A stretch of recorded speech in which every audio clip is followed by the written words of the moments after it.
Hadirnya virus COVID-19 di tanah air menimbulkan berbagai tatanan kehidupan mengalami perubahan. Tidak hanya itu, pandemi juga mengharuskan pemerintah mengambil kebijakan yang tepat demi mencegah penyebaran virus. Lantas, bagaimana jalannya demokrasi mampu menjadi solusi dalam menghadapi pandemi? Mudik di Indonesia identik dengan tradisi tahunan yang terjadi menjelang hari raya besar keagamaan, misalnya menjelang Lebaran, untuk mengikat kembali tali silaturahmi. Dalam menghadapi pandemi di saat mudik Lebaran hendak dilakukan, apa kebijakan pemerintah dalam menghadapi situasi tersebut?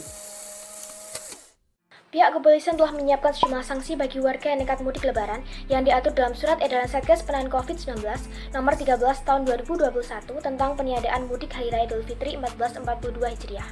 Sanksi yang diatur yaitu sanksi denda, sanksi sosial, hingga kurungan. Sejumlah UU itu mulai dari lalu lintas, pelanggaran protokol kesehatan, hingga pemalsuan surat. Sanksi juga diberikan kepada warga yang ketahuan mudik namun tidak membawa sejumlah syarat yang telah diatur dalam Edaran Satgas Penanganan COVID-19. Sanksi atau denda yang dijatuhkan akan menyesuaikan peraturan daerah, terutama terkait pelanggaran protokol kesehatan. Tindakan pemalsuan surat bisa dijerat pasal 267 ayat 1 KUHP dan pasal 268 ayat 1 dan 2 KUHP dengan ancaman pidana penjara maksimal hingga 4 tahun.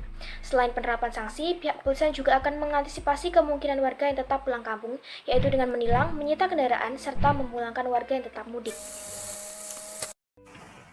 Beberapa waktu lalu, pada saat menjelang Hari Raya Lebaran, terjadi kesalahpahaman dalam pemerintahan dikarenakan kebijakan larangan mudik.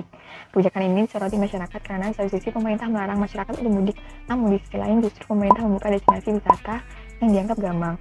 Komisi 5 DPR meminta pemerintah untuk mengevaluasi kebijakan ini.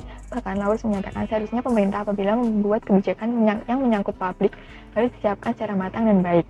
Selain itu, dinyatakan oleh Puan Maharani juga, beliau mendesak pemerintah untuk meminta kejelasan mengenai mudik 2021 dan meminta masyarakat untuk mudik secara daring pada tahun ini. Namun, animo mudik dari masyarakat tidak dapat dibendung. Masyarakat mensiasati mudik dari jauh-jauh hari, sehingga terdapat penerobosan pada penyekatan jalan. Selain itu, juga didapati adanya kerumunan pada destinasi wisata yang dibuka oleh pemerintah. Oleh karena itu, hal ini sungguh jauh dari tujuan awal pemerintah untuk memberantas COVID-19 secara cepat.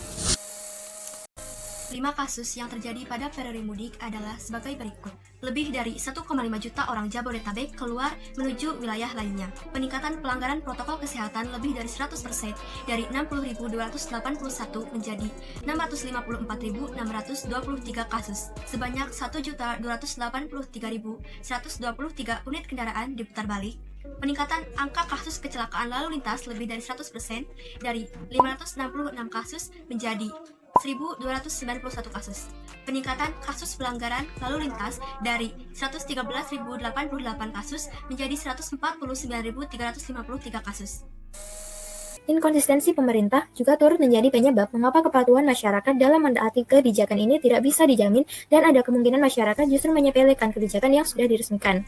Penting untuk melibatkan rakyat dalam pengambilan keputusan, termasuk dalam pembentukan sebuah kebijakan, juga akan menentukan seberapa baik kebijakan tersebut terlaksana. Adanya cukup banyak pelanggaran yang terjadi dalam pelaksanaan larangan mudik ini dapat menunjukkan bahwa kebijakan tersebut belum dapat sepenuhnya diterima oleh masyarakat, masih terdapat miskomunikasi antar pemerintah dengan rakyat, serta masih kurangnya keterlibatan rakyat dalam pengambilan keputusan sesuai dengan demokrasi yang ada. Itu yang pertama, pemerintah tidak seharusnya gegabah dalam memberikan pendapat kepada masyarakat. Yang kedua, kejelasan tentang boleh tidaknya mudik seharusnya dimusyawarahkan terlebih dahulu, mengingat risiko penyebaran penyakit menjadi semakin tinggi. Ketiga, pemerintah mempertimbangkan terlebih dahulu pendapat dari rakyat. Keempat, pengkajian lebih lanjut mengenai kebijakan atau peraturan. Berkaca dari berbagai fenomena yang telah terjadi, demokrasi seharusnya dapat menawarkan solusi dalam menyelesaikan permasalahan-permasalahan yang muncul di era pandemi. Namun, ketidaksinkronan kemauan antara rakyat dengan pemerintah akan menjadi awal kerusakan dari demokrasi. Oleh karena itu, sudah seharusnya pemerintah memberikan kebijakan-kebijakan yang diinginkan oleh rakyatnya, namun tidak mengorbankan nilai-nilai keselamatan saat pandemi.